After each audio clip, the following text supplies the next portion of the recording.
Isang mahalagang hakbang sa modernisasyon ng Philippine National Police ang naabot matapos matagumpay na maisagawa ang topping-off ceremony ng itinatayong makabagong forensic laboratory sa Camp Bagong Diwa.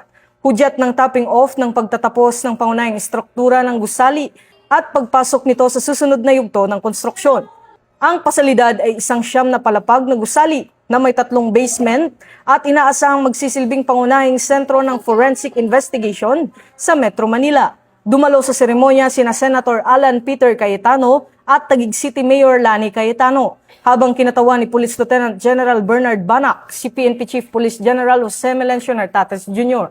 Layunin ng bagong forensic laboratory na mapabilis ang pagsusuri ng ebidensya gaya ng DNA analysis, fingerprint identification at digital forensics.